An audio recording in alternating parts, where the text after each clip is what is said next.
give X amount of rows until you ax one off every week. And you Americans call that romance. Reality TV. No principles in America. A guy has 25 girls in his house, he's a whore. Put cameras around him, he's a gentleman. You have some voice come in there, like Dan Rather on NBC, and hey, this guy right here, he grew up in Southeast Texas, and he's a cowboy, and he does this, he goes to church on Sunday, blah, blah, blah, blah, blah, blah, blah, blah, blah, blah.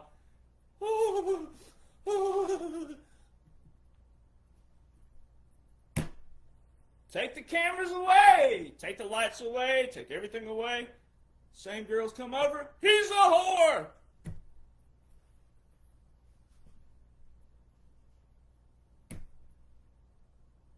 Online. Look what social media has done to society. Really think about what social media has done to society. Look at what emails and text messages have done to communication. How many relationships have you been in? Business, friends, family, doesn't matter. They all apply. Look at all of the text messages that have been misconstrued, misread, misjudged, didn't go through. You didn't send a text. You didn't read it. You read it. You didn't respond. You didn't respond in time. What are you doing? You must be cheating. Think of all of the things that non-communication, real communication, has done to society. Then apply all the people on social media into comment boxes every day, all day, every day. They have a short shelf life. But people are in them all day, every day, all day, every day. Look at writing versus typing. I write out my notes. I handwrite all my notes. To this day, I have the scripts that I hand wrote, my 3 #1 bestsellers, the outlines too. Hand write them. I have the brainstorm where I just wrote all of the ideas and topics and subjects and chapters that I wanted to talk about. Then I have the portion where I took that and went over and I put them in the order of which I wanted to write them in. How many of you have written a letter lately? How many of you grew up writing letters that haven't written a letter lately? Just a letter or a note. Think about it. Think about what, if you're over 40, you wrote love letters, you passed them in class. Remember the little thing that had a little, remember that? And then it led to where you open it up. Oh, Snookums, honey pie. Snooky, Snooky, I'll see you after class, baby. Remember that little thing? Remember that? Yeah. So, remember all the stuff?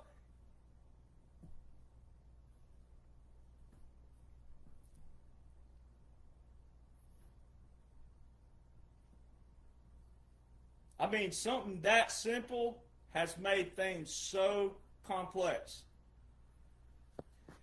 Americans, on average,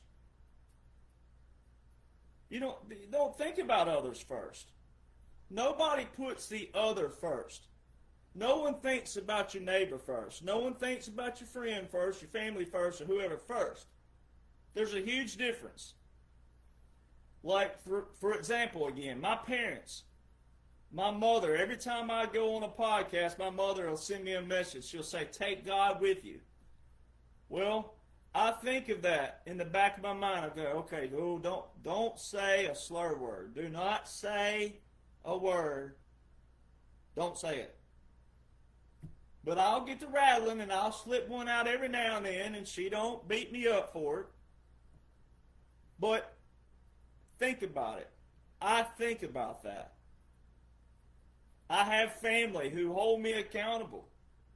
I have family, every time I'm around them, they'll say, well, I can't share this video because you said this word in it.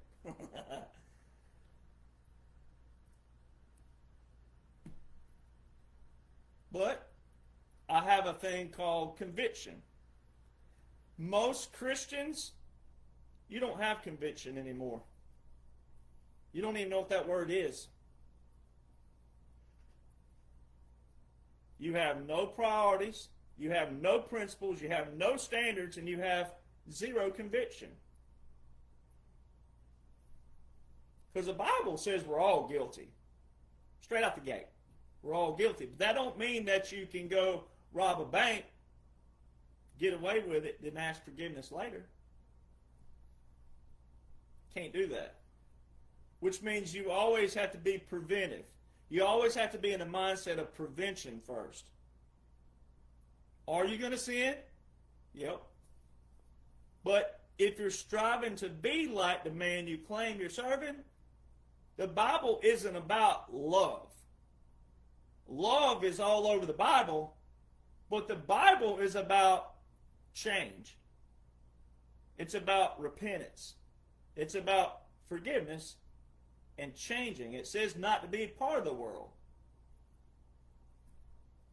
And we're all guilty, but if we condone something, if we justify something, you're even more guilty. God knows your heart. He knows if you honestly slipped up. He knows if you honestly made a mistake. But He also knows when you're comfortable. He knows when you're justifying it. He knows when you're already telling Him what you want. You're praying for it, but you're already telling Him what you want, not what He wants. And I'll be honest for a moment. I'll be vulnerable with you. I've always been from the start. I know why God put me here. I know how God put me here. And I know who put me here through God as well. I'll be vulnerable with you, though. I've said this before. Growing up my whole life, my grandfather was roommates, which back then they called it boarding mates, with Hank Williams Sr., 1943 in Mobile, Alabama. My whole life I grew up writing, singing, dreaming of seeing my name on the Billboard chart. The biggest chart in all the genre, Billboard. Billboard Country Airplay. At the time, growing up, it was a Hot Country Songs, but now it's the Country Airplay. I dreamed of seeing my name up next to all of my honky-tonk heroes. Then I got to see my name on that Billboard chart. The biggest chart in the whole genre. Got to see my name. My honky-tonk heroes weren't there anymore because they're all older. Then I learned how it works. I managed to move to Nashville, get inside the system, learn the system, learn the people, record an album with a hit producer and a hit songwriter, record songs by hit songwriters, go to Billboard without a major record label, bypass the major record labels and beat their system really badly, come out of there not being bought, not being compromised, and I have every secret known to man that every single artist, walking, living, breathing, and songwriter should want to know. Is talking about 45-47, you think that was part of my plan or God's plan? Now, I served in the military. I did what I was supposed to do. I raised my right hand when I was called, when I was asked, when I felt led, and I did it. It was the biggest turning point in my life. But I didn't know way back when what was coming. Not at this complexity. Not where I am. I knew there was a plan, but I didn't know that God was going to put me where He put me. Because there I was, I detoured a little while, had the Billboard hits, had Texas country hits, had a few other accolades there. And then, boom, here I am. That's how God works. Now, I don't sit here and preach to you. I don't tell you how to live your life. I don't tell you what you should do and how you should do it. There's a huge difference. There's a huge difference in me sharing my faith with you versus telling you how to live your life and who you should worship and how you should worship. That's up to you.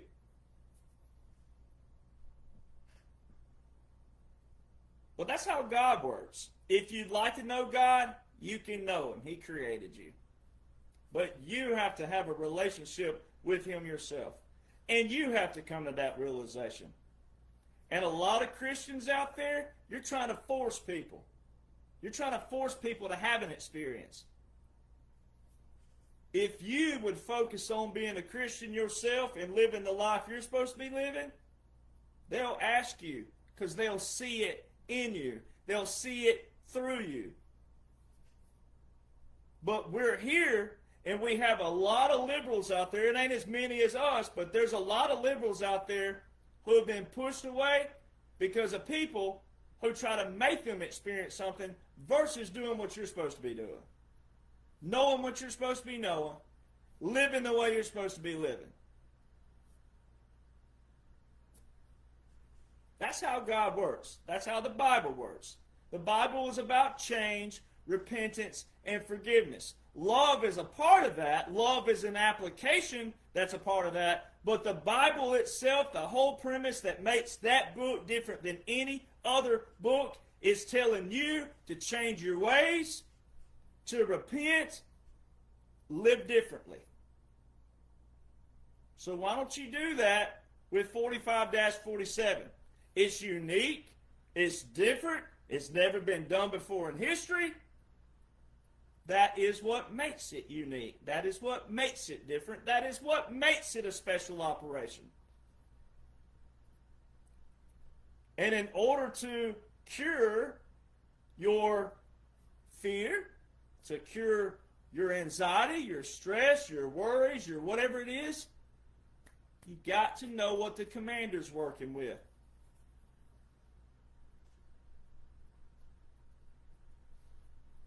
It's real simple. But Americans, you got to start thinking about others first. But that starts with a foundation. And so many Americans do not have a foundation.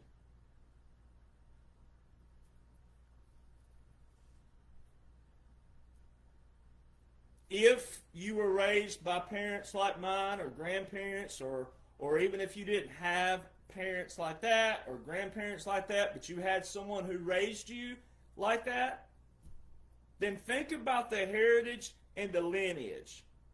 And then also apply my quote that I coined about what's taking place right now. We're making sure the future's past doesn't repeat the past. Well, let me say that again. I coined that one. I have to pat myself on the back for that too. We're making sure that the future's past doesn't reflect and look like the past. Which means you, if you claim to be a patriot, especially if you claim to be a patriot, but if you're a Republican, conservative, you don't need to be looking remotely anything close to what the swamp, social media, conversations, anything from 2016 prior looked like. You have no excuses at this point. With the book that I've put together and the page that God gave me, you have no excuses. I have the uncanny ability with a photographic memory to take all the laws, the orders, all the executive orders, all the proclamations, all the treaties, all of it, and I've summarized it for you. No different than a lot of you when you were in school. I know you. I know. You went and got the little cliff notes to Kill a Mockingbird or whatever they made you read. A Tale of Two Cities. You went and got the cliff notes. You didn't read the book. We know you. We know who you are, especially you athletes. We know. We know what you did. Most of you complaining are the ones who wanted the short route. You cut corners. And now,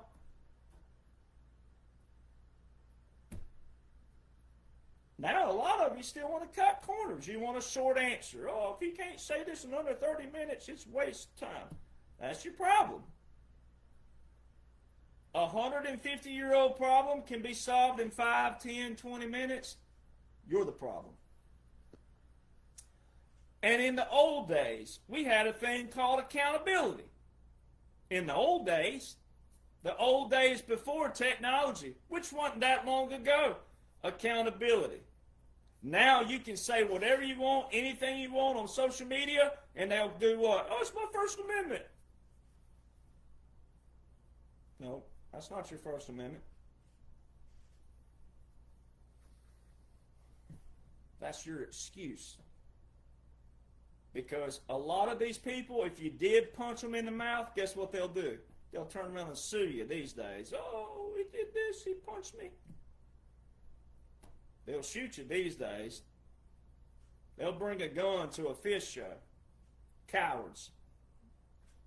There's zero repercussions, though, see? There's nothing. There's no accountability. Everybody can say whatever they want on social media and get away with it.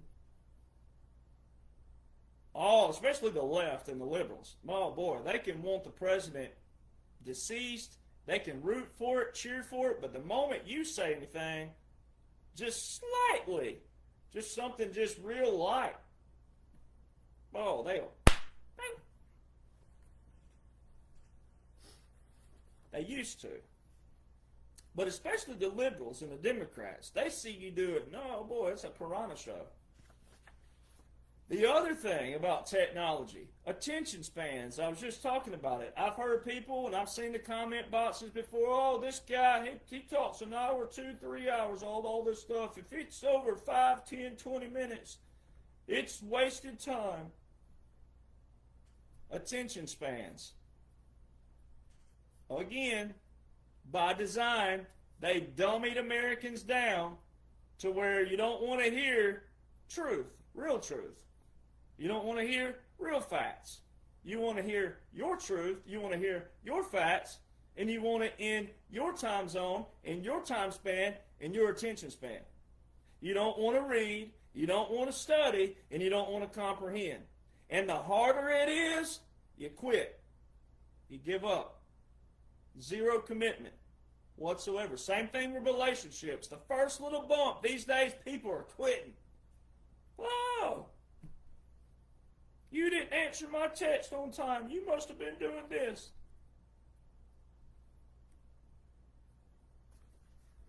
Principles, priorities, prevention. Technology is a big topic tonight. Technology. I say this all the time. People who know me personally, I say this all the time. The better technology gets, the dumber people get. Everybody has a phone in their hand today. At least 8 hours a day, some studies show. 8 hours a day. A little tiny computer in your hand. Google, DuckDuckGo, whatever you're using. You have all access to knowledge, information, and facts. The problem is you have what? Zero foundation. Because knowledge today, that word, knowledge, the word information, the word facts, the word truth, it's all over the board. But the common denominator in this situation, in this certain topic that I'm talking about, the common denominator is the foundation. Because liberals and Democrats, they use the word Constitution all the time. Oh, we got to protect our Constitution, blah, blah. They use the very key thing that came from our foundation. But it's only one piece.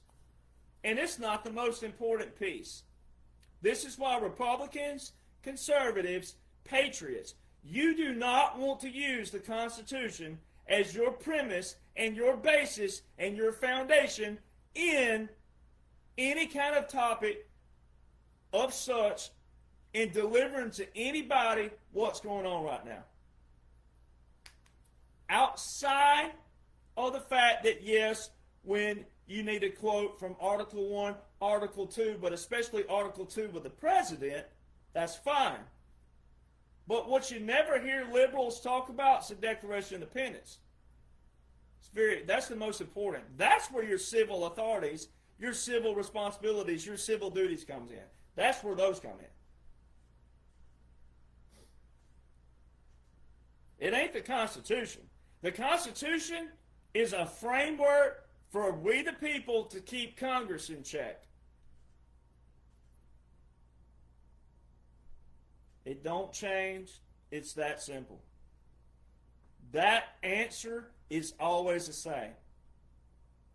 So the Constitution is not a premise or a tool you want to use as your whole premise, as your whole basis. You need to know the Federalist Papers. You need to read some of Thomas Paine's writing. You need to read some letters by our founders. You need to read some quotes by our founders. I'm going to post some pages here soon where people can find them on my pages. But I'm going to post, you ought to read the quotes about tyranny by our founders. So here's a principle.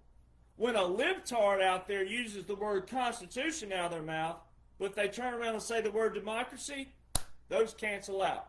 That negates straight out the gate. We're not a democracy. Article 4, Section 4 of that Constitution says a republic. Federalist Papers number 10 and number 14, written by the man, James Madison, who is the sole author of that Constitution. James Madison wrote Federalist Papers number 10 and number 14, and he tells you how democracies are dangerous. So when you hear the word democracy and Constitution in the same sentence, if it's a Republican, they need corrected.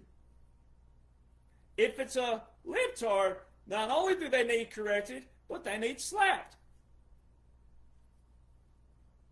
Because they don't understand the term correction.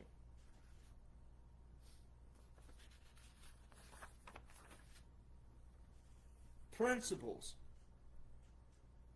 Most Americans just don't live by principles. No principles, no priorities. Your foundation of this nation is the solution. That is what President Trump's working with. That is the dash. All of it.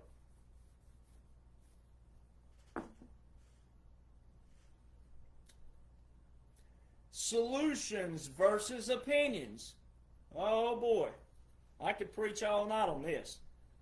Everybody has an opinion, but if an opinion doesn't come with a solution, meaning an application of this opinion, and if that opinion, especially when we're talking about President Trump, and we're talking about the National Guard, we're talking about the military, we're talking about operations, we're talking about executive orders, we're talking about something to do with what's going on right now, if that opinion doesn't have a solution that has a foundation in that operation, it's just air. It's just oxygen.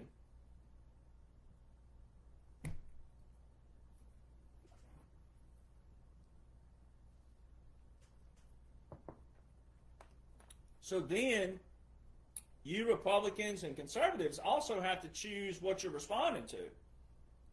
Because some of these people, you're feeding their algorithms, especially the blue checks and the red checks, the ones that claim to be people that are influencers or claim that they're somebody. They're not.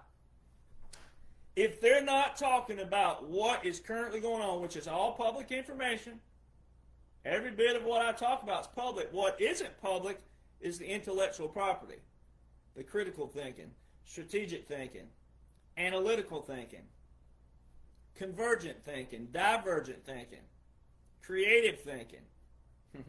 Those aren't. And it also shows who is and who ain't, who will and who won't.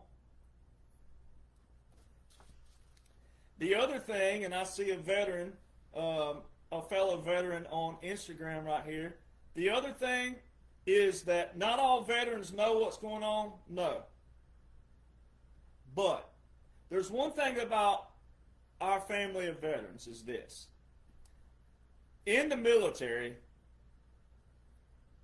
I mean, it could be anything, but we make jokes about everything and anything. And you can tell when someone's really being offensive and who isn't. But when someone needs to be corrected, you stand corrected. You take your butt chewing if you take one. If you're the one giving it, later on you're the one over there saying, hey. And the other one's going, hey, it had to happen. Accountability. Responsibility. But not all veterans know what's going on because, again, by design, what happened? The military-industrial complex happened. President Eisenhower, 1961, January the 17th, 1961, his speech about the military-industrial complex. He didn't like where things were going because of money. There's that material again. There's that materialism. And we had a bunch of soldiers going to military all these years for what? Benefits.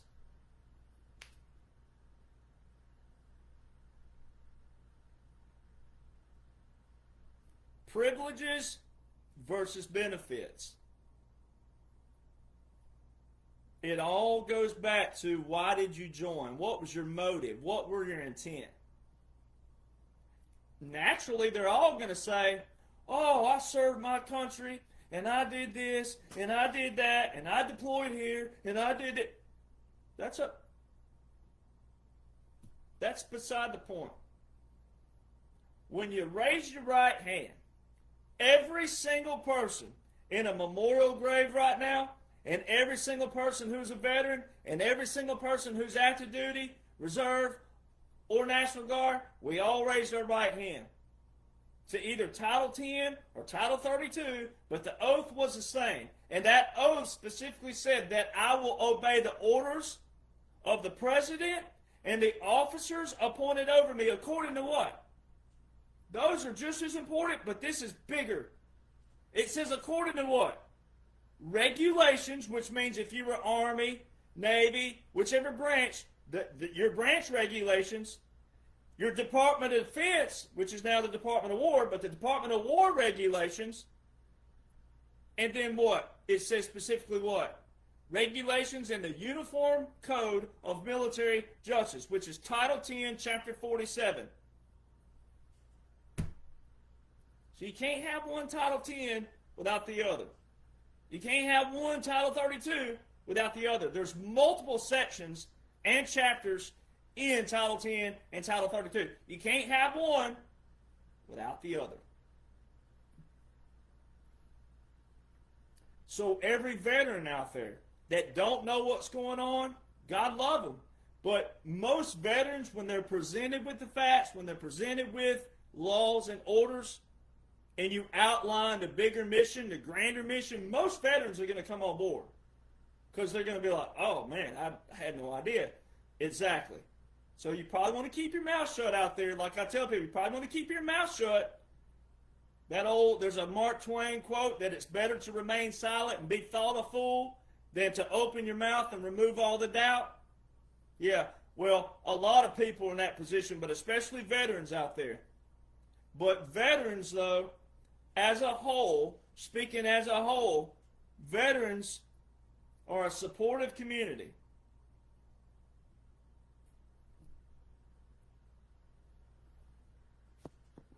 And the grand mission is humanity. The grand mission is women and children first. It's always been that way.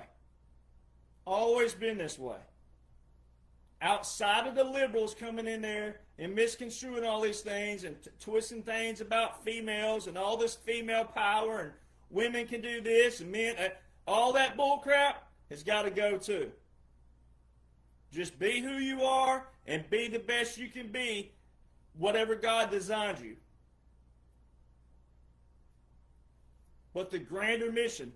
The problem we have right now, though, outside of some veterans not knowing what's going on, is Americans still want what? Quantity versus quality. You want more. You always want more. You want. Remember the want topic? Want. You want more. Well, Derek, why aren't more veterans saying this? And why aren't more veterans standing with you? And why aren't more veterans? That does not erase the laws and the orders currently invoked right now. I could be the only bull on the hill. And if everybody else, but especially veterans, wanted to be the fool in the valley, you want to be down there? It does not erase what is currently invoked right now as we speak in laws and orders that more than clearly outline this. So it doesn't matter. And Americans, you're guilty of wanting more. You want more, you want more, you want more. And while you're wanting more, guess what you're doing? You're disrespecting the mission. You're disrespecting every memorial grave across this land that raised their right hand and took the fall for this nation, especially if they took the fall in combat, especially during all these foreign wars by all of these career politicians who lie to you for their own gain. And you have all of the access in the world to every bit of information that you need to make applicable to take action. And yet here we are, what is most American feeding over right now, and a lot of Republicans, conservatives, and patriots. What are you feeding on? Jeffrey Epstein. Because you have no critical, strategic, analytical, any kind of thinking skills, and therefore because you don't have that, guess what you can't get to? The avenue that leads you to what? Irregular warfare, unconventional warfare, asymmetrical warfare, guerrilla warfare, which all tie together is hybrid warfare. You can't get to those because you're too busy over here hung up on drama. The past. The same old, same old.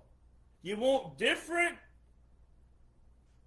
resolutions, but you're not willing to change your formula with the solution that's there to get your resolution. You have zero respect for special operations. You might love the military. You might have a mama, a daddy, an uncle, an auntie, a son, a daughter. You might have someone who served in the military, but you only love the military up to a point.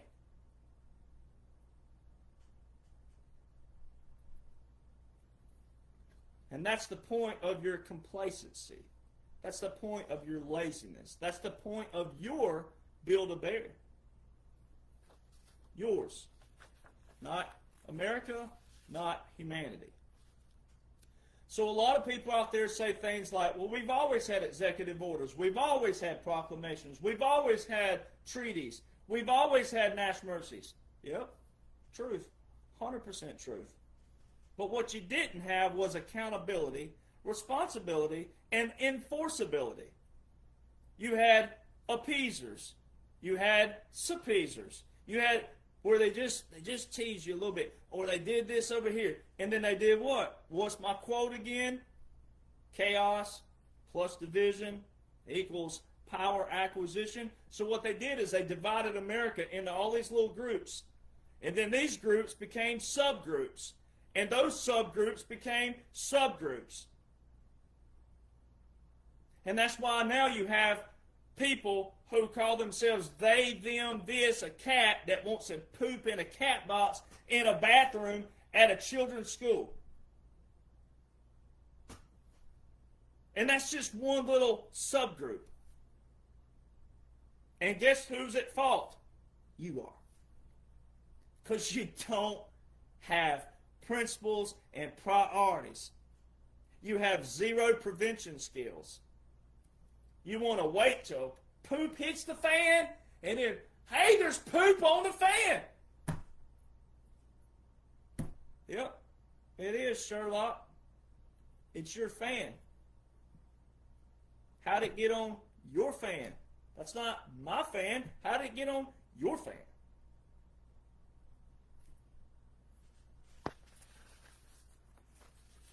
But no, not this time. The executive orders that are currently invoked, the executive orders that President Trump got handed rolling into 2017,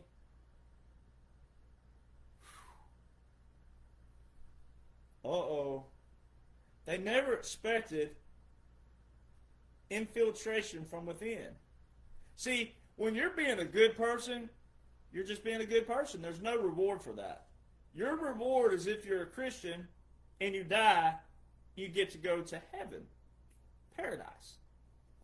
But outside of that, occasionally, yeah, if you saw someone who's about to rob a bank, you tackle them, take a gun from them and all that, you might get a key to the city from a mayor, you might get some recognition, but overall, on average, every American, you get nothing for being a good person. Because it's expected of you. We come into the world and we're innocent babies. And we grow up, right? Some of us have different opportunities than others. There's no doubt. There's no doubt about that. But look at all the people who have made success stories that came from nothing, that came from poverty, that came from abusive relationship families and made something. If one person escapes any kind of tyranny, any kind of abuse, nobody has an excuse. Nobody. Because that person applied some thinking skills. That person didn't play the victim. That person turned and took their situation and they created a life with it. A lot of Americans play victim right now. Everybody's a victim of something. Oh, they said this to me and she said that. She typed, can you believe what they typed to me? Do you believe what they said in the comment box?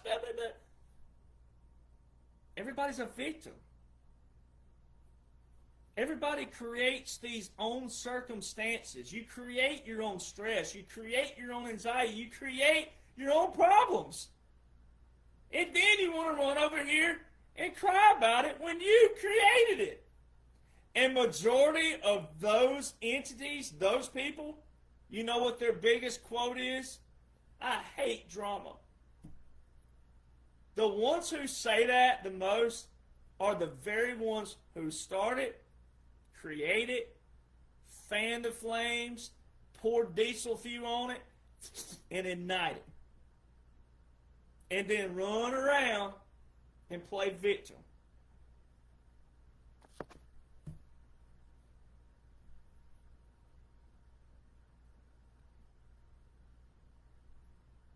No, not this time.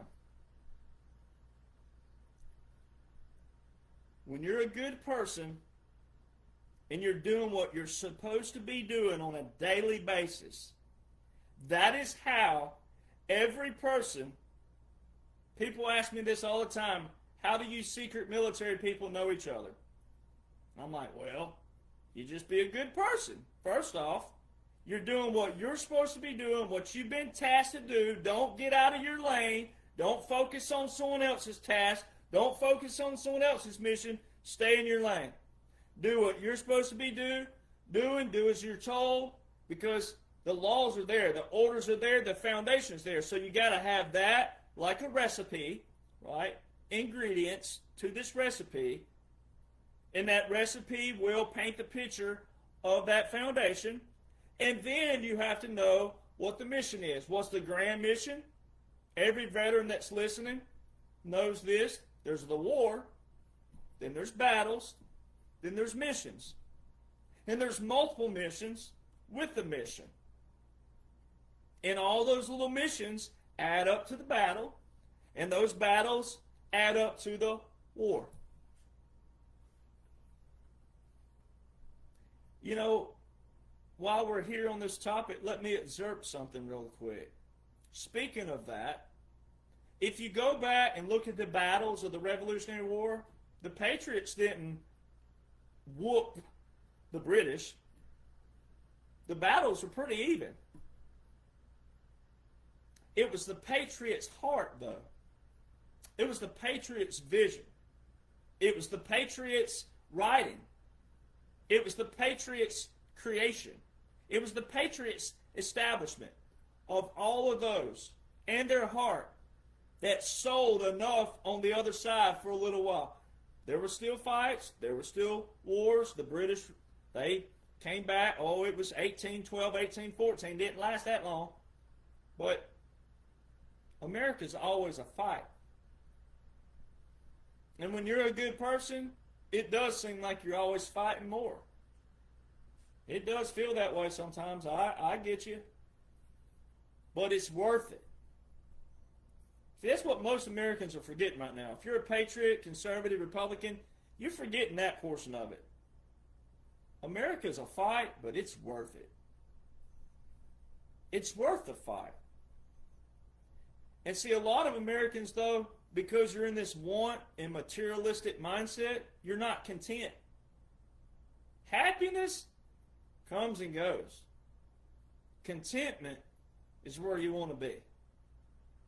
I can't get you there, and I can't make you feel it, and I can't make you experience it, and I can't make you get to that place.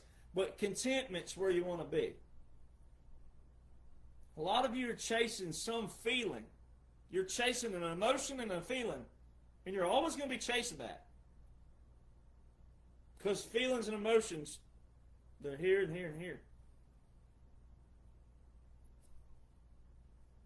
I mean, I can drive by a Krispy Kreme, and if the hot flashing sign ain't on,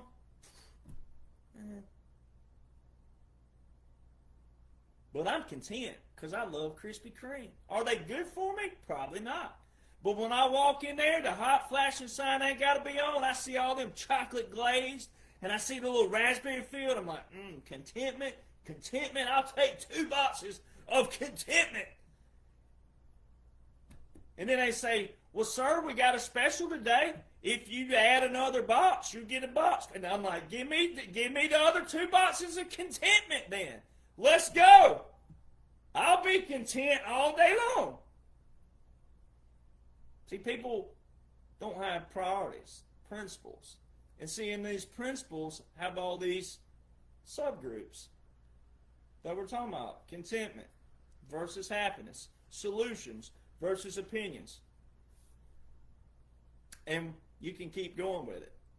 That's why terminology matters. And the reason why terminology matters still comes back around to how do you know that you know, and how do you know each other, and how did this happen, and how? One, because of God's inspiration. People with the same mindset, people with the same vision, but also, hey, let's be honest, it's okay. It's all right to be like, you know what, I'm tired of it. I'm sick of it. I'm frustrated with it. I'm fed up with it. Enough's enough. But see, to get to that place of fed up, frustrated, all those, you got to have something on the other side that's going to be what? The contentment, the fight, the worth the fight portion.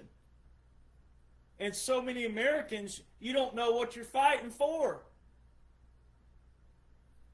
It's not materialism. And so many Americans think that this whole thing's going to make you a multimillionaire, and you're going to be rolling around in a Rolls Royce and a this and a that. And it's not about that. It's not about how much land you can have, how much cows you can have. It's not about any of that. That's a want. And until you get out of the want mindset, you're always going to be chasing an emotion and a feeling that's going to lead you empty. Now, this whole operation is going to end, and it is going to have a finale, and it is going to have vindication, validation, and it will be accounted for in history, and it's going to happen for everybody on the planet, and it's going to happen especially for Americans. But the reason why these podcasts are important, to talk, publish, share, and to get out there is the prevention part. When we get on the other side of it, I don't want to be back in this position that every single one of us has been in the last X amount of years of your life. If you want to be right back where you've been, with your anxiety, your stress and the tax for a tax for a tax, and this tax and this tax and that tax. If that's what you want,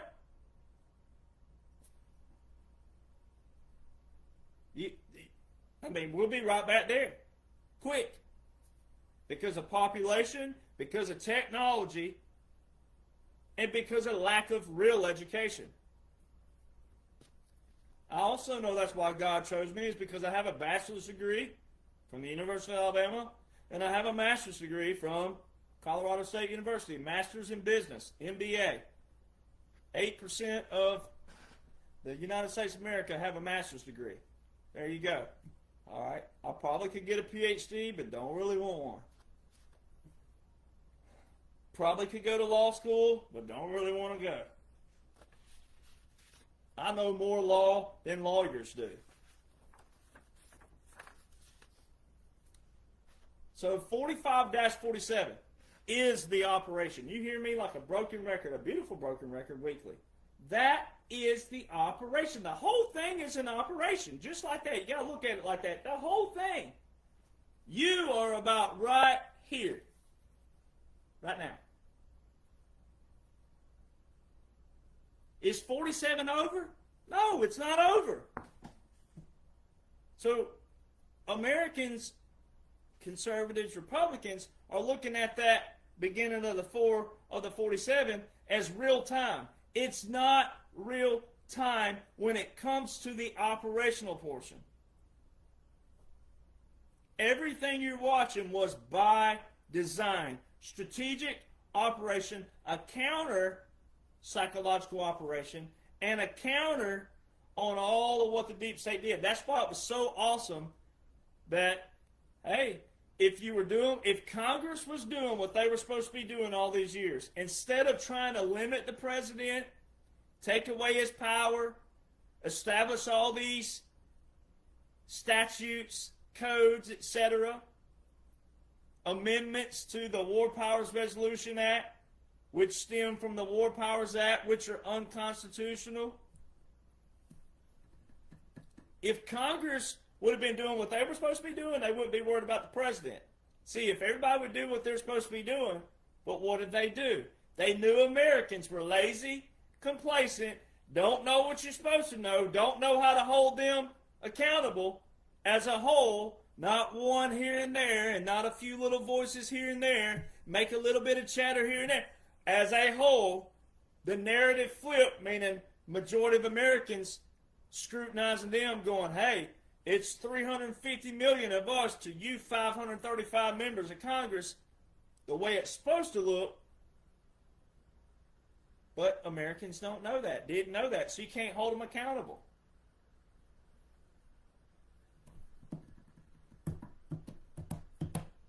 And that's what's taking place. Congress became a weapon. The judiciary branch became a weapon. They try to integrate them all versus what our founders established. Our founders separated them on purpose, but they put them in an order for a reason. Legislative first, write the laws. Executive second, enforce the laws. Judicial third, to interpret the laws. In a lot of ways, they inverted that, so they flipped it, and they made it judicial. Then they really didn't know, they didn't invert it, because that would be just a flippage. They assorted it. They made it judicial, legislative, and then executive. And then they gaslit you, manipulated you, used all the same terminology, used all the laws, the orders, executive orders, etc., used all their powers, and that's why people struggle with hearing executive orders, hearing national emergencies, hearing proclamations, hearing laws, because you've heard them, oh, we've always had these, and blah, blah, blah, blah, blah. No, it's different. There's a strategic blueprint. Where is it? Here we go. Part 1 right here. It's a chronological order. Now that's part 1, and this is part 2, which is obviously bigger. This is 590-something pages. Heavy special operations, though. I go deep into special operations, irregular warfare, unconventional warfare, etc. This just gets your feet wet, right? 200 and whatever pages, chronological order. It's not a hard read. It's like a workbook. It's not even a read. It's a workbook. So what's hilarious right now are all these people jumping ship. All these celebrities, right? I'm not going to name them because that gives them more publicity, but one of them that I was around 2 years ago at Mar-a-Lago jumped ship. Oh, Epstein and blah, blah, blah.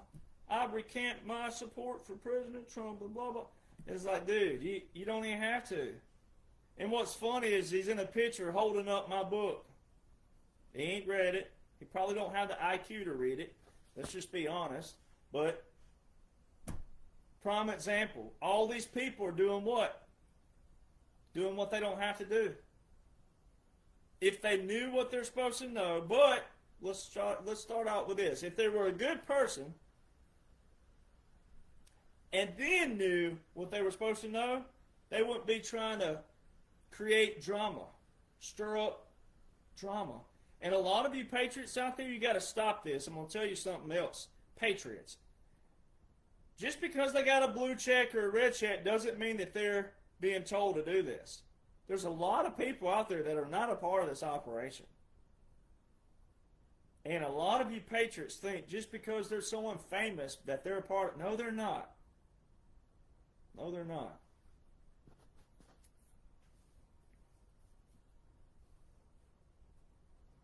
If they weren't former military, veteran like myself, they're not a part of it.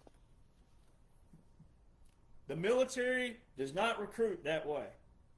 The military don't go get people with criminal records. A lot of these people have criminal records, by the way.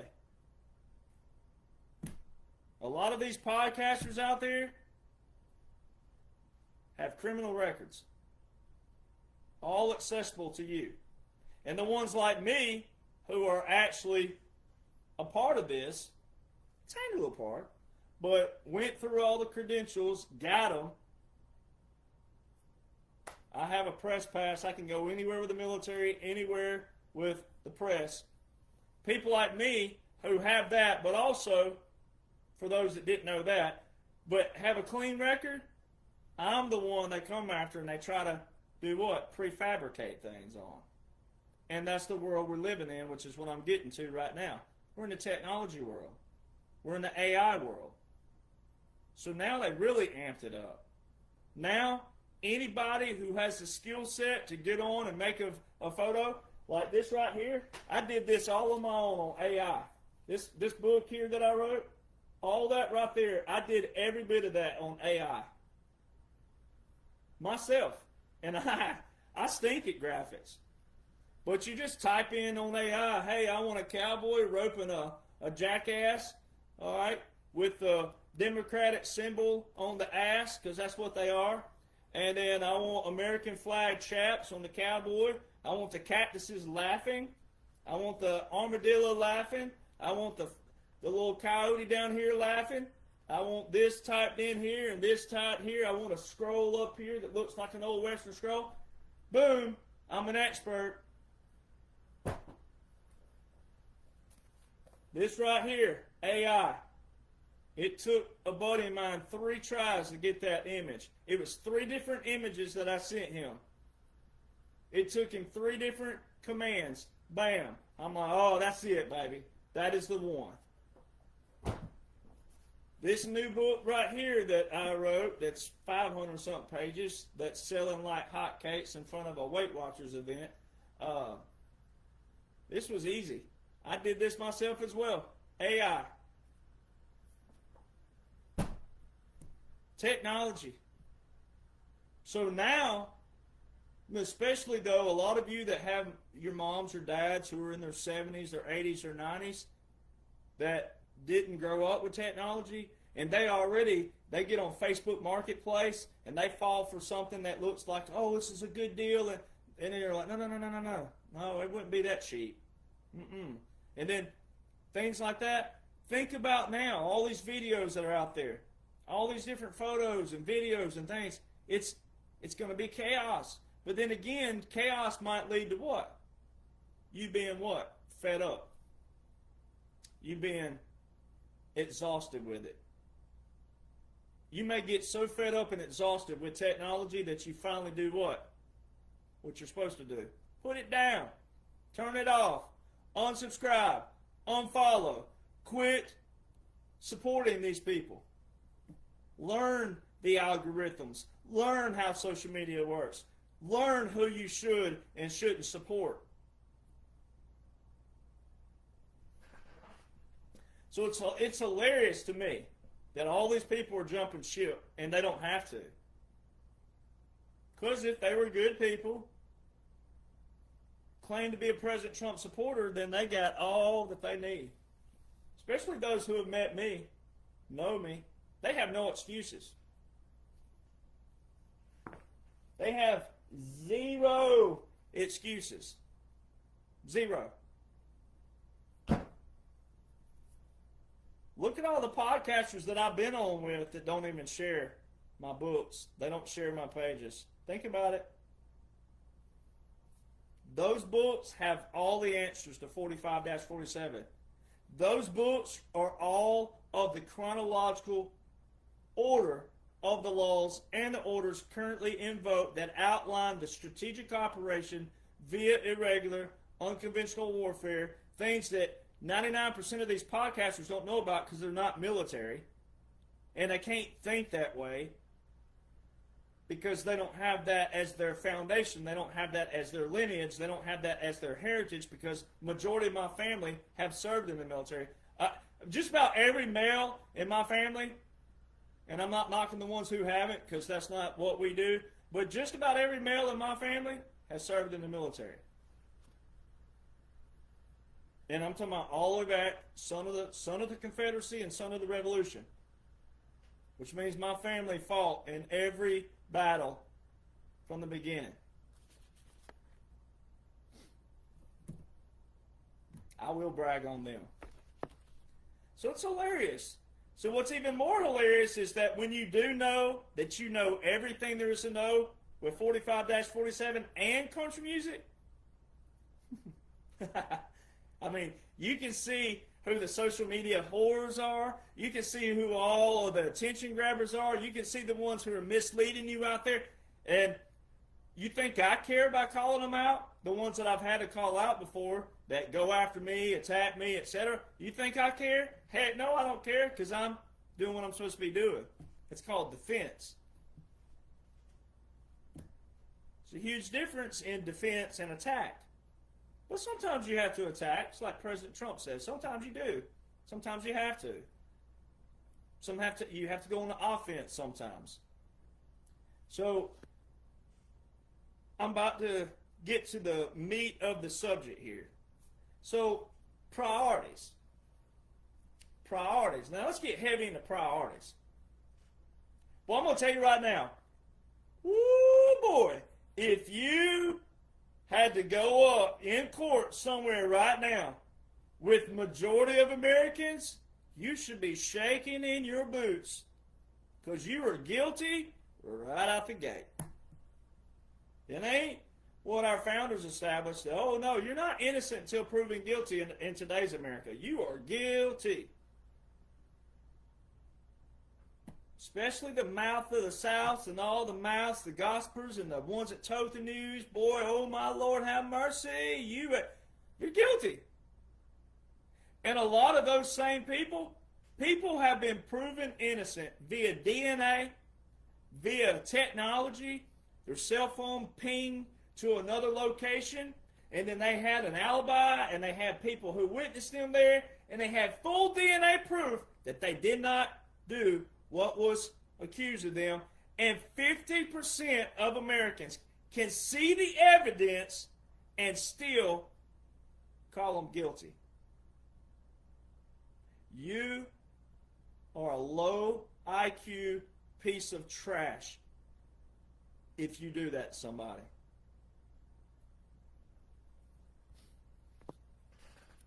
That's as conservative as I can get with that one. So the American jury, guilty. No evidence. Guilty. Zero evidence. Guilty. And then in a 50-50 topic, again, which is what we're talking about, a 50-50, which, again, most of them are by design. They did this by design to get you stewing over it. But then fame. Let's talk about fame. See, a lot of you out there, you're not famous. You're not known. You're not notable. And that's okay. If you're doing what you're supposed to be doing and you're living the life that you're supposed to be living, that's okay.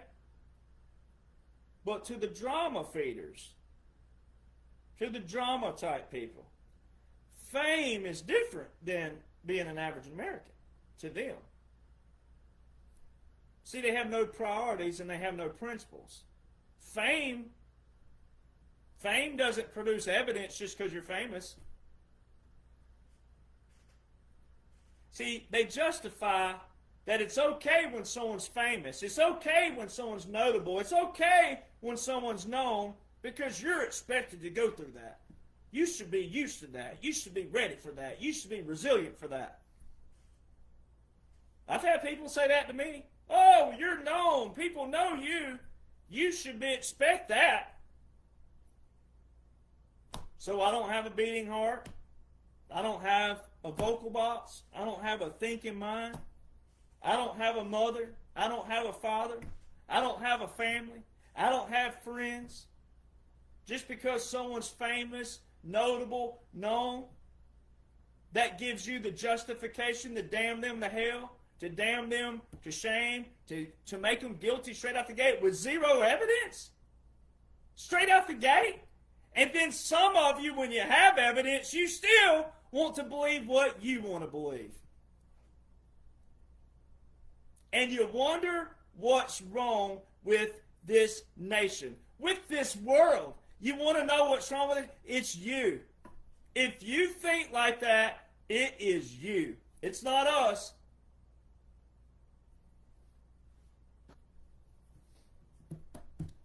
$50-50 topic. Epstein.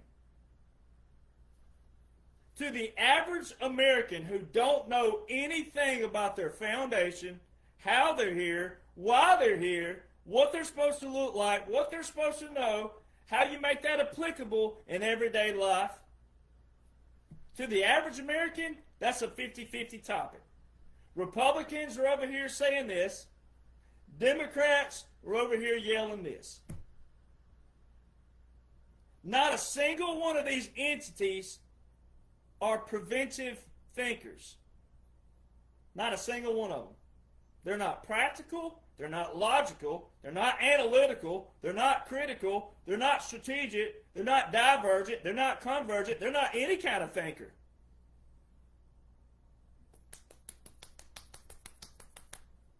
Drama. They're the ones keeping The Bachelor going 29 seasons and counting. They're the ones keeping American Idol going. They're the ones keeping all these country music singers up there winning Songwriter and Artist of the Year when they're in the room with 3 to 14 number one hit songwriters on each song. Oh, they're a songwriter. Oh. Drama. Zero priorities, zero principles, zero prevention. President Trump did not become the threat in 2025. In the average person's mind, his second term. It's his third. By law, by orders invoked, being enforced. It outlines that. But for the average person out there, God love them. The average person, President Trump didn't become the threat on January the 20th, 2025. President Trump became the threat June 16th, 2015 when he rolled down the escalator. That's when he became the threat. He became the promise on November the 8th, 2016. And then the promise went into effect on January the 20th, 2017. And if this was not a strategic operation, if this was not a special operation, then if you believe that Joe Biden was real, and if you believe that Kamala was real, and if you believe all that was real from 21 to 25, you have to explain all the things that I outlined that quote-unquote Joe and the Ho and all of them did not do with President Trump's Title 10 and Title 32 orders, and also why they didn't terminate certain executive orders and national emergencies that President Trump put into place if President Trump is a Nazi, a king, a dictator, a threat, and all these things that they're assailing. You have to explain that first before you ever get to Jeffrey Epstein. And if you can't do that, then it shows where your priorities are. It shows where your complacency is. It shows where your laziness is. It exposes you. It exposes your intent. It exposes your motives as an American. It shows that you are or you're not a contributor. Because I can tell you right now, every American that has read, studied, comprehended the 45-47, especially outlined by me, the only one who does it, then guess what? You will not have a contribution type conversation with any of them. And you're going to be left behind in the future, in the golden age, and you're going to wonder how they got where they are, and you are down here eating crumbs.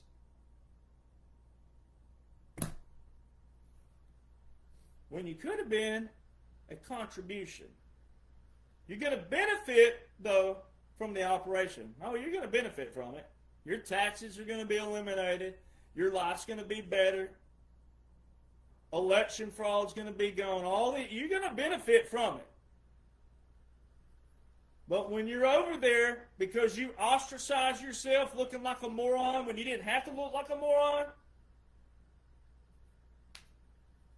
when you stayed in the past and you didn't have to, when you jumped ship and didn't have to, when you recanted when you didn't have to, and you wonder why you're on a lonely island over there and nobody wants to talk to you, it's your fault. Because I can tell you right now, if you hate somebody, but I don't hate anybody, personally, even people who have tried to frame me. I mean, I've had people try to frame me. Think about that. People I know try to frame me. I've had people try to steal my trademark, then lie about it, play a victim, which to be expected because they're narcissists. I've had all these things happen, but especially frame up. Frame up is even worse than stealing something like that. When you try to frame somebody,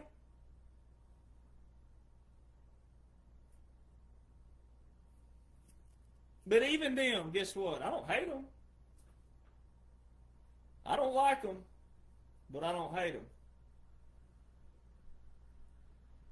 I love them through God, but I don't like them through Derek. I don't let that animosity build up right here. I keep it right here as a talking point, as a reference point for principles and priorities, but I don't keep it right here because of conviction. So I can't really speak on hating someone, but when you look at what is projected by quote-unquote Joe, Kamala, the Democrats, etc., right now, even though it's theater and it's all by design, it's all strategic, it's all part of the movie, it's all part of the show, it's all part of the operation, but for the ones that don't know that, when you look at what they're projecting out there, they want... A couple of weeks ago when President Trump's Air Force One had to reroute, these people were literally on social media wanting that aircraft to crash. That is hatred. That right there is nothing but the devil. That is nothing but wicked. That's nothing but evil. That is pure hatred. If you hate someone that bad, but let's just amp this up. Let's just say that Joe Biden, the real Joe Biden, hated President Trump. Let's say Hillary Clinton hated President Trump. Let's say that Obama hated President Trump and Comey and Schiff and all these people. Let's just use the word hate and let's make it applicable to this situation, and let's just assume that they hate him. With the pure hatred and animosity and all these other things that you see with their people out there, if you hated someone, but, this is a good but for the application, but if you thought that this person was taking away everything that you worked hard for, that we know they didn't work for it, but let's just pretend here, this is a metaphor, this is an analogy. This person's coming in and he's destroying everything. He's destroying it. He's destroying democracy. He's destroying this. He's a Nazi. He's a king. He's only making his people rich. He's only doing it. One, while we're here, everything they're saying he's doing is the very thing they did. Projection. Guilty. Conviction. That is a form of conviction because their projection is telling you what they did. But hatred, Nazi, king, dictator, destroying. If President Trump was doing that, you know when he started that? I'm wearing sweatpants tonight just because it's cold down here.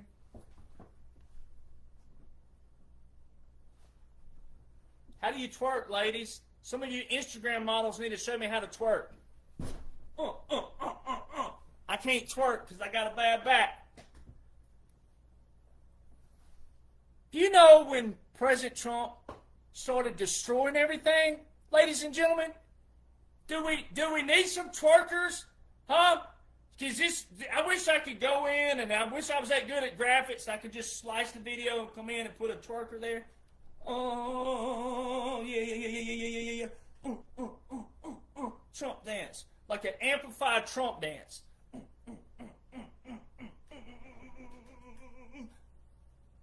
You know when he started destroying everything, people? January the 20th, 2017. Every single order that the military was working under at the southern border was put into place back then. Majority of your Title 10 and Title 32 orders that the military are currently operating under right now. The first term. This is why it's so funny. This is why it's so hilarious, all the people jumping ship. You look like idiots. Because you are. You're not a blue check. You didn't earn it. It's so bad. I wish I could twerk. Oh! I wish I could twerk. The one time I wish I was an Instagram model and I could twerk.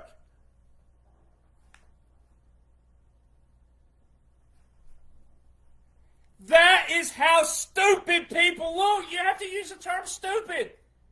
Ignorant can be educated. Stupid means you are absolutely stupid. You are told over and over. It's this simple.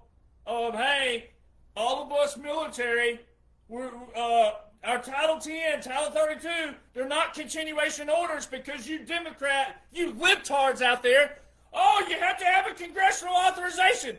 Well, why does President Trump have one and Joe Biden doesn't? So if Joe Biden doesn't have a congressional authorization and there's a 90-day application for that congressional authorization, but the troops that are operating right now don't have a current Title 10 or Title 32, but the most current Title 10s are from the first term of President Trump.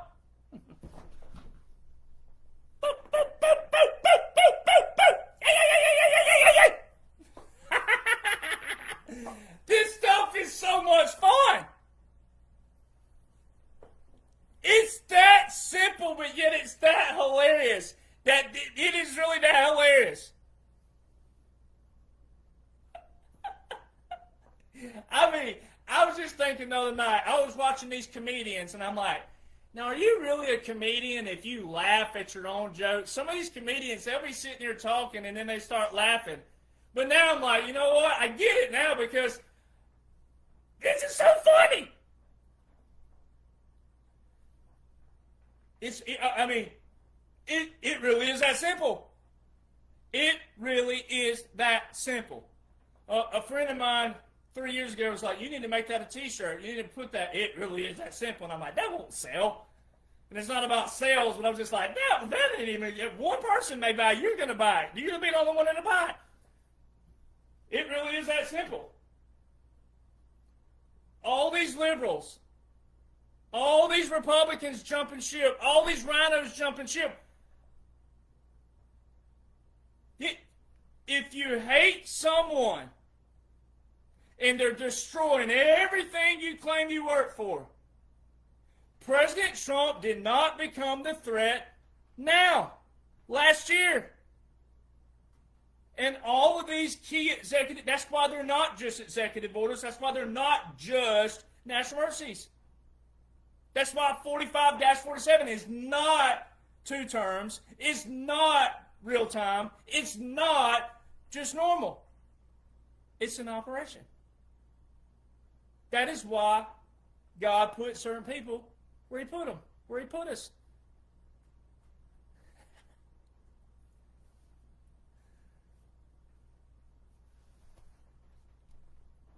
If you hate someone so bad and you call them a Nazi, a king, a dictator, but you continued key executive orders like funding Doge, for all the liberals, Democrats out there, if you're listening, if you made it this far, kudos to you. You might have a brain. You made it this far. Okay, let me flip it this way. So President Trump, oh, he's a dictator. Doge, this is a dictation. First off, Obama established the digital service. President Trump renamed it Doge. So there's that straight out the gate. But why did quote-unquote Joe fund that in the American Family Plan Act? 2021, quote-unquote Joe funded it. If Joe Biden was real, which he wasn't, but for the ones that thought he was, if Joe Biden was real and he funded Doge, and you turn around and call President Trump a dictator and a Nazi and a king and destroying America, that is a contradiction. That is a double standard. There's zero principle there.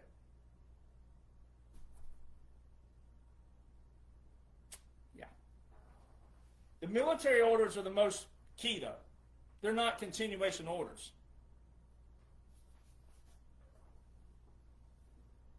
Even Bush and that crew didn't continue orders. They had their own. Whether you liked them or not, and we can make a point of destruction from that angle, but just for the surface talk, they didn't have continuation orders themselves. So if you hate someone, you would, if Joe Biden was real, and if Kamala were real, and remember, Patriots, I know y'all remember this. Remember all the Republicans and conservatives, the average group, they were saying what? Obama's back here. He's the one puppeteering Joe Biden around on a little string. Obama's really the one signing everything back here. If that were the case, then why didn't Obama terminate everything by President Trump? Why weren't they hitting the red emergency button from 21 to 2025? Why didn't one single tariff get terminated? Tariffs are presidential authority, by the way. The Trade Act of 1962 and 1974, might want to go read those. They're all presidential authority. They were put into place in 2018. The tariffs were all put into place in 2018. The current tariffs.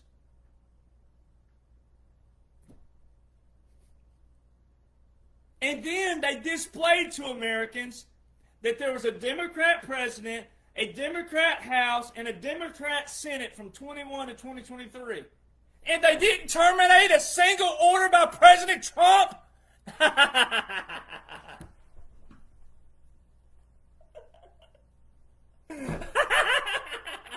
It's that funny. I feel like that dude in one of those freaky movies, you know, where he's like the crazy guy. Or they do something and it wasn't good, and then they're like, ha ha ha ha ha. Well, that's what it is. This is that simple.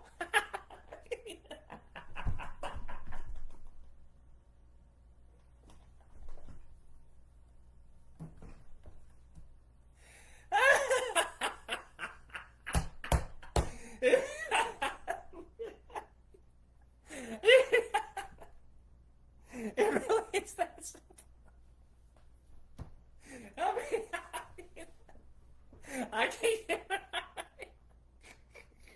I can't catch my breath. I swear to you. It really is that simple. I mean, I'm trying to think of something where like someone made me mad, and I'm like, I'm gonna get them. I'm gonna send their picture out all over that they sent me, you know, something. Like, if you hate somebody and they're destroying you, oh, he's doing this, he's that, they would have done everything to President Trump to prevent 47 from happening. President Trump, he told you specifically, he said, on the 2020 debate, he looked at quote-unquote Joe, who was already replaced at that point. He looked at Joe on the 2020 debate, said, it was you, Joe.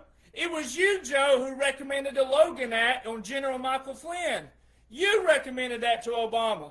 Obama didn't even know about the Logan Act, Title 18, Section 953, which is federal crimes and criminal procedures, Title 18.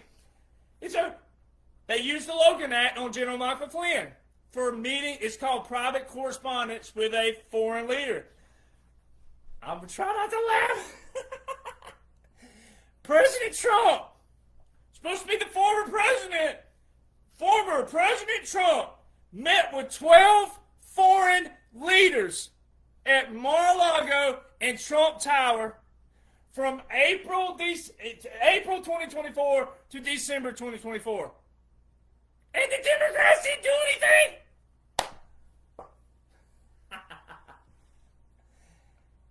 President Trump was seen at the border in Texas. The only person with a presidential title seen with the governor of Texas and the adjutant general of Texas was February 2024. Wasn't he supposed to be a former president? And he's meeting with the governor of Texas and the adjutant general of Texas, the commanding general of all the armed forces in the state of Texas. And quote-unquote Joe was never seen with the governor of Texas and the adjutant general? That would have been a breach of national security of a sitting president. That would have been a violation of multiple federal laws, including his own, because it was election year. It would have been an election interference from his own executive order with a national emergency.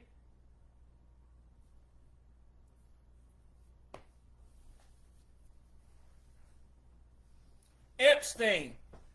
First run-in with the law was 2005, people.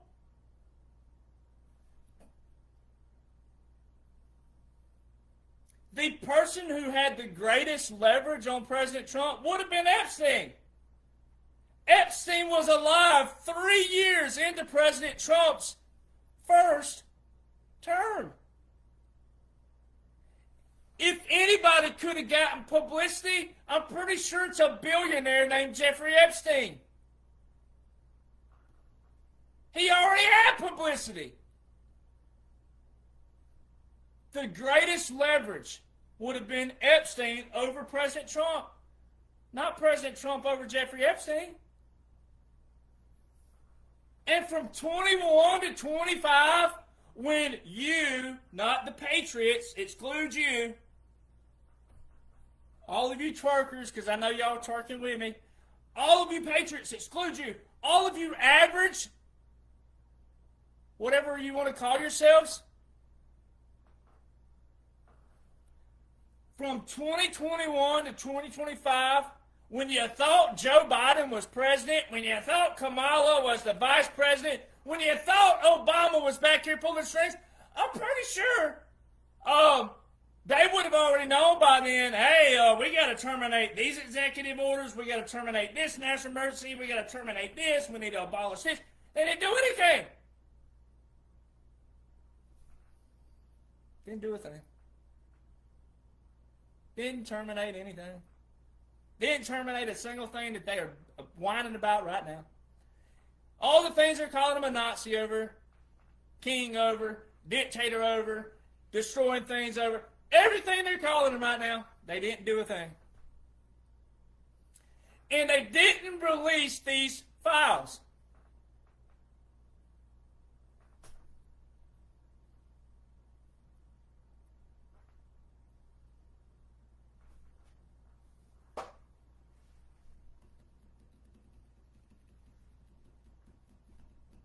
Then, Merrick Garland, who was the one who fraudulently was appointed, because none of this was real.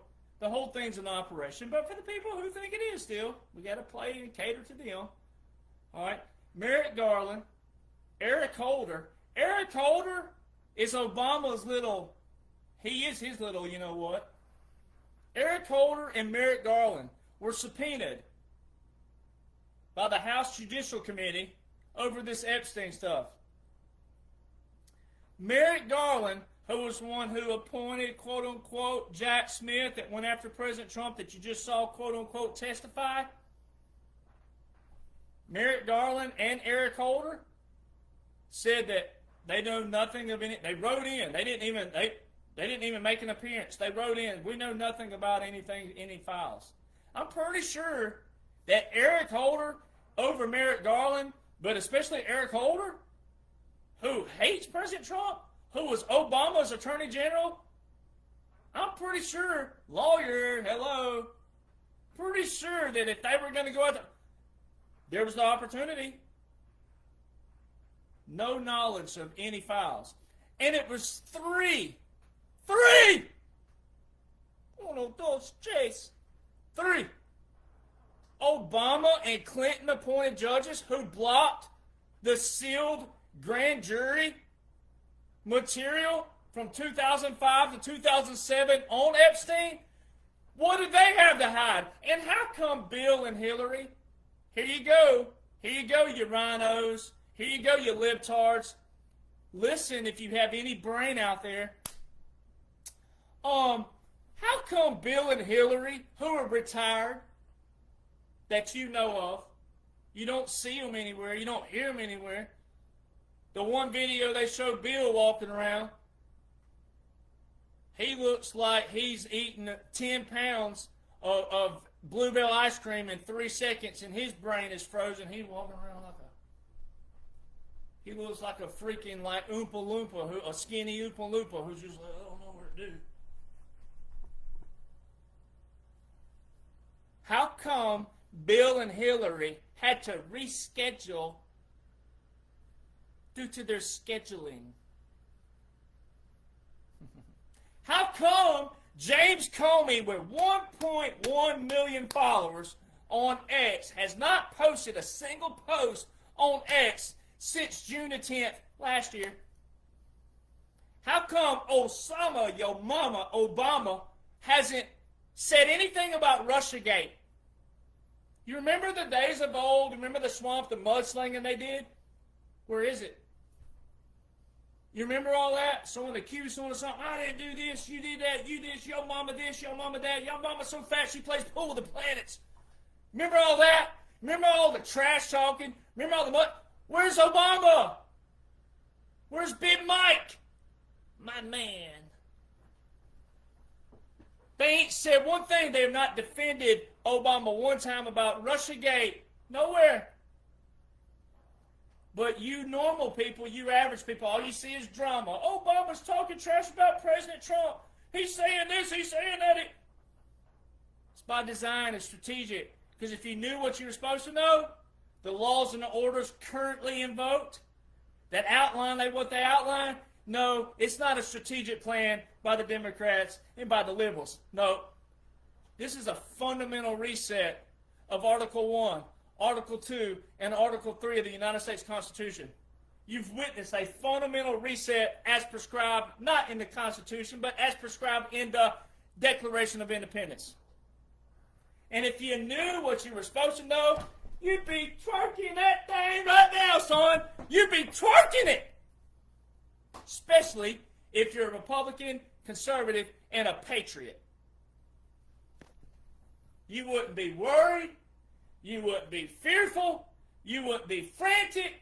You wouldn't have any single doubt, because you don't have to have any doubt if you knew what you're supposed to know and if you would support the man you claim to support. Which shows again, you support people by what? Popularity. Because you were told to, because it's popular, because it's the most, yeah, they're cool and they're this and that. President Trump is a cool guy. I've been around him a few times.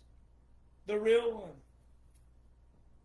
But he was put here for a mission. And it's an operation. And it's way bigger than you. Individually. It's a humanity thing. It's bipartisan as well. That congressional authorization that these liberals scream that President Trump needs, he's got it. December the 20th, 2019, Section 1550, Title 50, Chapter 33, it's there. Guess who don't have one? Obama. So this is a prime case of what President Trump said. Be careful what you wish for. But he also said what? Give them what they want. Well, in order to get a lot of people, the average people, you got to do what? You got to get them the way you can get them, right? So they're what? They're putting on a show for them.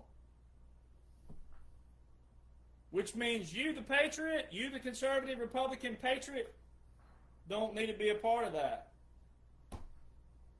But you still should fight for it. You still should try to shake your family or your friend the right way. Say, hey, you don't have to look like this. Let me teach you how to twerk. Because that's what you should be doing. But you got to learn prevention skills. When you learn prevention skills, that's what prevents you from getting killed. Now, that's the extreme factor. But when you prepare for the worst, then anything in between, you can handle.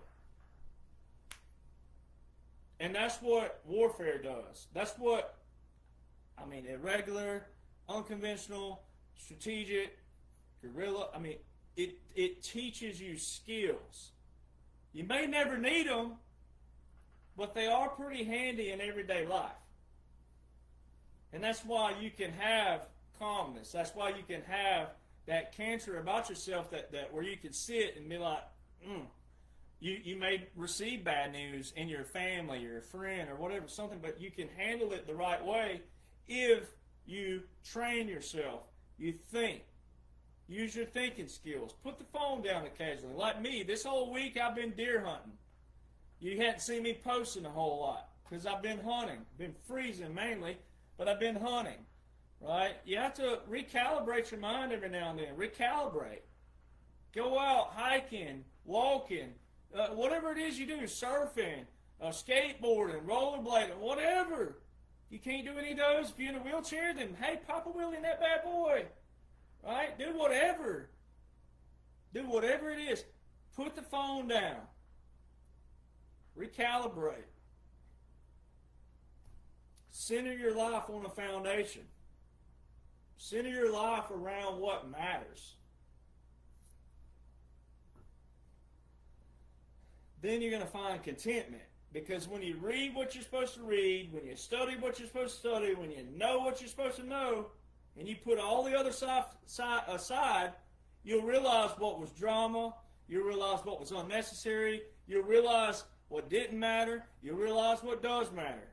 Then you'll also free up your life. I've had so many emails come in and messages come in about people who were like, man, you know what, I finally did that. I finally did this, and I went and my Instagram paused again. I've had people say, I did this. I just put a pause on my life. Like my Instagram's doing, it's pausing. And then they said, you know what they came back and said? Oh, I'm much freer. I don't feel as stressful. I don't feel as frantic. I don't feel as this. Because you got to have a foundation. And I mean, it's like that. I mean, that's your foundation. He put this here, April the 2nd, 2023, which would have been the midway point of your quote-unquote Joe. It was a midway point. So it was for all those who knew what I'd already been talking about, had already writing the books, right? I just signed my publicity contract. April the 2nd, so February the 18th, I just signed my publicity contract in front of President Trump himself at his private establishment, at his private table, in his chair. I'm the only person who's ever been allowed to sit in his chair for a business deal as such, outside of he and his family. I just signed to write these books. February the 18th, 2023. President Trump put that dash on his ball cap. April the 2nd, 2023. Do your math, people. It's not a coincidence. Prevention skills prevents you from getting killed. So when you have those and everything in between, you'll be able to handle. And President Trump's already told you. He's validated that dash multiple times. He's made quotes about, he's made comments about. It's mainly on True Social, which a lot of people didn't go join. He still doesn't have the numbers that he should on True Social versus X. But True Social, he posts a lot more on there. He has validated this dash. They put it in the new Melania documentary on the front of the vehicle, 45-. Dan Scavino, all of them. It's the dashes everywhere. It's going to be accounted for in history, but he's validated everywhere. Here's what you got to do, though, patriots, conservatives, Republicans who are listening. If your family member or friend sent you this video, here's what you got to do. He speaks two different ways because it's proclamations. They're all proclamations. They're all timestamps. He's not speaking two different ways the wrong way. You've got to prioritize what you want to listen to. You want to stay in the drama? You want to be a part of the normal life? Go ahead. You got it. But if you want to know what he's really doing, what the 45-47 really is, you can already know that. That's why I'm here. But December the 2nd, just this past December the 2nd, President Trump put up a post. And he said all executive actions, pardons, legal documents, etc. by quote-unquote Joe, all of them, from 21 to 25, have been terminated. Ladies and gentlemen, by law, if those would have been real, that would create a judiciary pantomime, if that were real.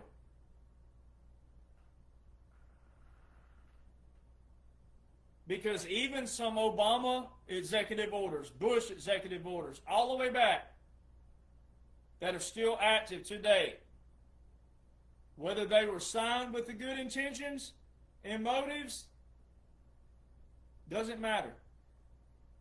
If they were or weren't, does not matter.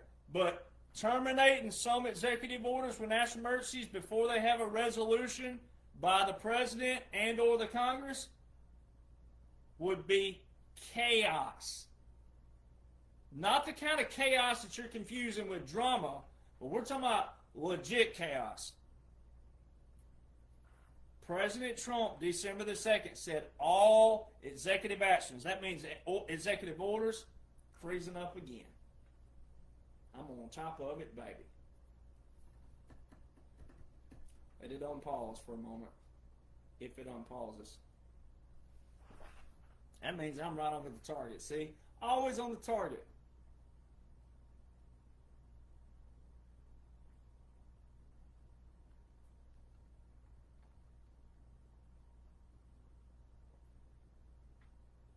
It's not unfreezing either. It says pause due to poor connection, and it's not reconnecting at all. All right, finally reconnected. Well, I'm over the target, baby. All executive actions, meaning executive orders, proclamations, treaties, national emergencies, those are even key. Those are the big ones. Terminated.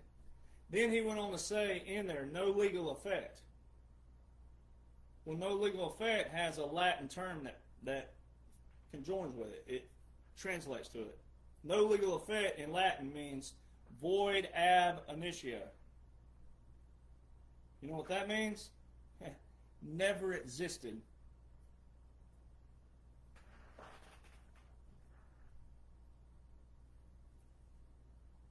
Never existed.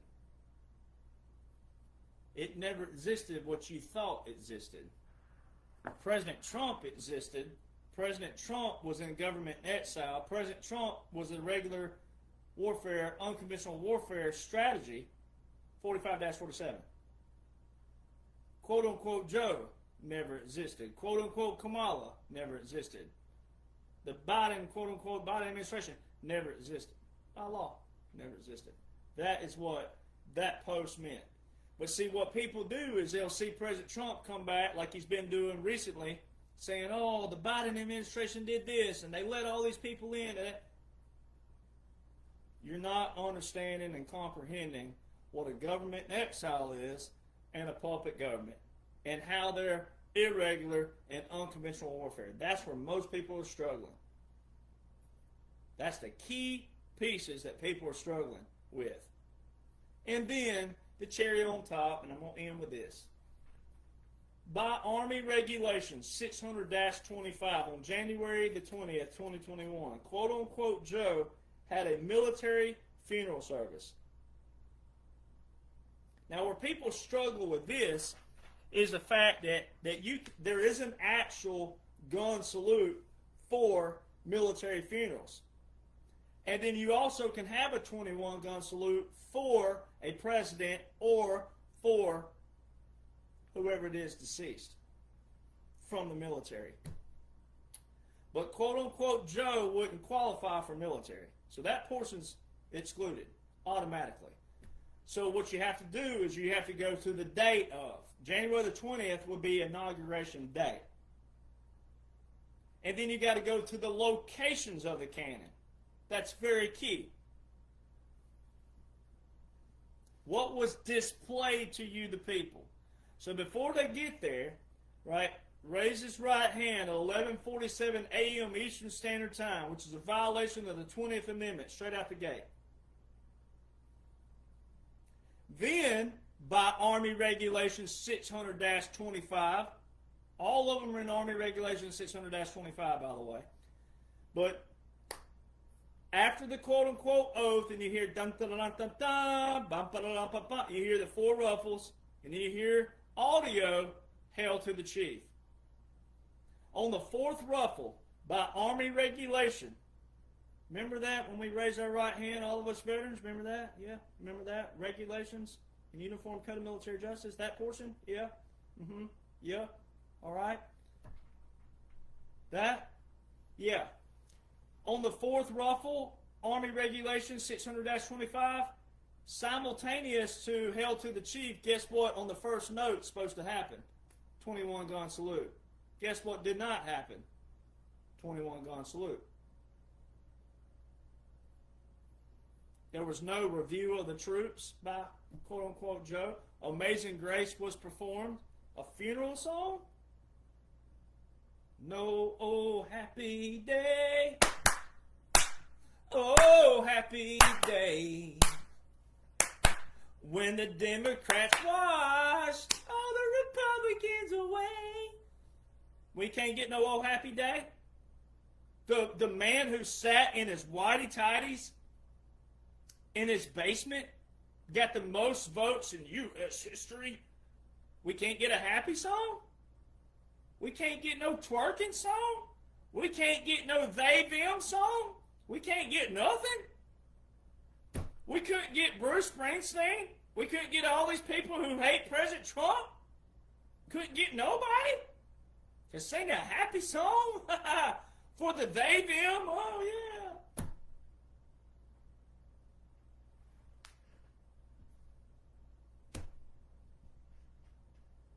Then the National Guard, as the motorcade drove by, for all the people watching that day and all the they-thems going, oh, finally someone who understands I'm a cat and I like to take a poop in a litter box in the bathroom of a high school. Finally, someone who understands I want to chop my wiener off. Oh, I want to be a female so bad. Wait, I don't know. No, I'm not a female. I'm a them.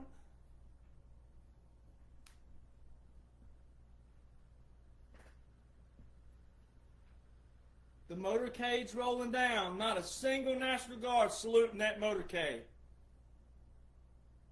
We always salute a commander-in-chief. We always salute a flag or a waving flag especially.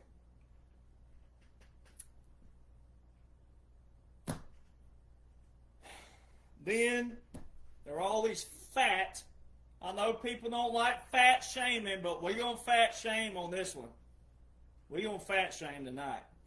Pleasantly plump, whatever you want to call it. Fat. There were these fat soldiers. Not in regulation uniforms straight out the gate. Those were not regulation uniforms. Plus, they were fat, and they were moving around. Ladies and gentlemen, if this was a presidential inauguration, ain't no soldier going to be moving around like that. You would get a cussing put on you like nobody's business. Plus, you'd get what they call a counseling statement. You might even get courts-martialed, depending on if you were doing it on purpose or you weren't paying attention. It just depends. They're moving around. One of them, I'm like, man, if you'd hit that treadmill a little bit more, you'd be a better actor than what you are. Big old gut. Moving around, moving. That is not the 3rd Infantry Regiment, ladies and gentlemen. That ain't any part of the military. You only see that in the movie Major Payne before Major Payne got in there and whooped those little fat butts to shape. You don't see that in any military, ladies and gentlemen. And when you don't want to listen to veterans like me, outside of the fact if you want to believe I'm part of it or not, don't matter. This is straight up military regulation, straight up Department of War regulation, and branch regulation. When you don't want to listen to this, and you want to say, oh, well, why did they do this? And then put an angry face on it, but not comprehend it. Ain't nothing to be angry about. This is validation for you that none of this is real. It's real, but it's not what you think it is. Those were none of this was regulation whatsoever. Old fat boy looking like Oompa Loompa there, moving around. Army Regulations 600-25, there was not a officer present. Army Regulations 600-25, 2-3 cannon salutes. Go read it. There's to be a commissioned officer present at every cannon salute. Go back and watch the footage that day, what they gave you for quote-unquote Joe.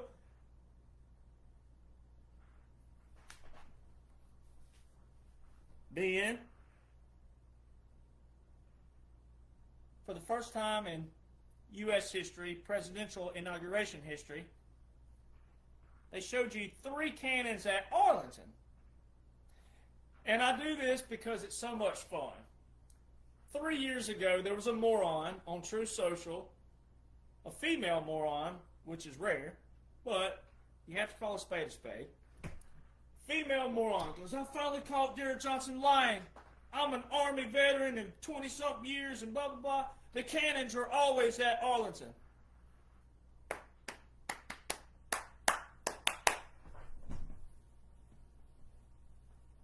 Yep, you're correct.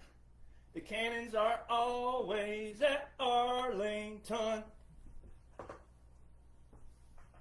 But why are they showing the cannons at Arlington on an inauguration day of the man who sat in his whitey tighties in his basement and got the most votes in U.S. history? And why were you female heifer, why weren't you paying attention to the other Army regulations that, oh, if you're really Army and you're really a veteran, why weren't you looking at all the other that you didn't get correct, you moron? Claiming to be a MAGA, claiming to be a President Trump supporter, which we know most of them aren't, but let's just, for sake of argument, say that this person was. This is how dumb they are. And then their dumbness and their ignorance and their stupidity and their hatred and their jealousy ends up proving what?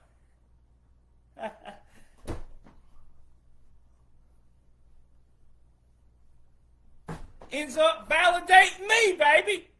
So see, this is why when you're a good person on the front, you won't ever have to worry about being a moron over here. Because for the first time in United States inauguration history, 3 cannons were shown at Arlington, which is always at Arlington because the cannons at Arlington is for Arlington because they're for funerals. 3 cannons is a funeral.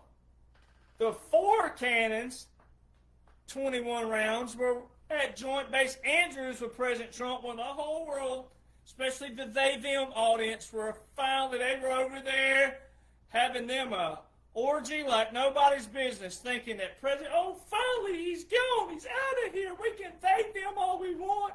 We can go take a big giant doo-doo with our cat litter boxes, and we can celebrate. No, we can get out in the street with our dildos and spatulas, and we can finally be idiots again in public.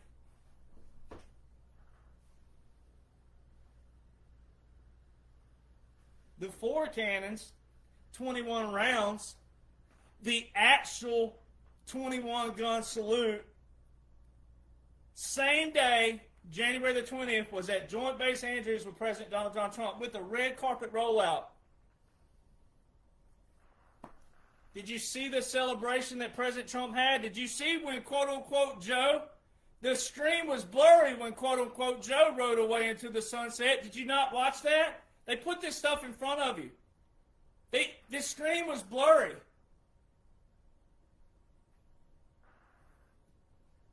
The audio was fake. This production is so awesome. I don't even know how they're going to put it in a movie.